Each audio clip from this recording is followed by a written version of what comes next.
Siz avgustun sonunda Batkenden Aksıga çeyин kıdırıp Aydanbek Akmatov жазган Жалгыз дос деген китептин эки ашарын өткөрүп келдиңиz.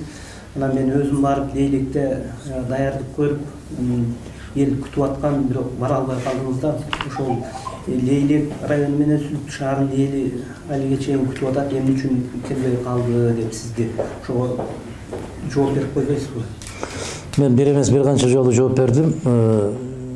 Бизде саясатчы деген көрөгөчүрөөк болуш керек. 4-5 кадам алдын ала билиш керек. Биз алган маалыматыбыз боюнча аябагандай чоң бир азыр Айдан мырза айткан комиссияга төрага болгон вице-премьер мырза чоң бир провокация жасап аткан. Мадумаровду ушул жерден кармап алабызго дегендей бир арам ойлору болгон.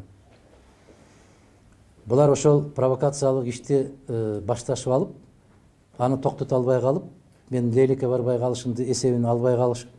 Эртеси күнү ошондой чыр чыгып кетти, билесиздер да, чек арада. Мына ушул чек арага чыр чыгууга Мадумаров себепчи болду деген жарлык тагыш үчүн күн-түн каттуу иштешкен. Бул арам ойлор. Кудай насип кылса, буюрса, биз дайым Лейлек районуна барганда 10 000 деген кишилер тосулат. Ушундай күндөр Кудай кааласа келет дагы. Мен ошондо ачыктан ачык бардык суроолорго жооп берем. Сүлүктү шаары менен кошуп баарына жооп беребиз.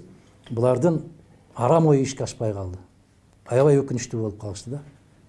Ошондуктан биз ар бир айткан сөзүбүз таразыга салынгандан кийин ар бир кадамыбызды дагы эсебин чыгарып жүрүшүбүз керек. Эл менимче абдан туура түшүндү. Кандай арамзалык ойлор менен даярдыктарды көрүшкөт, бирок анын баары ишке ашпай калгандыгы бул жакшылыкка деп билишибиз керек. Биз чейли кечким эл менен анчалык жолугушуп, эл менен анчалык баарлашып, суроо жоопторду кылбайт. Насип кылган болсо да көптөгөн жолугушууларыбыз бар.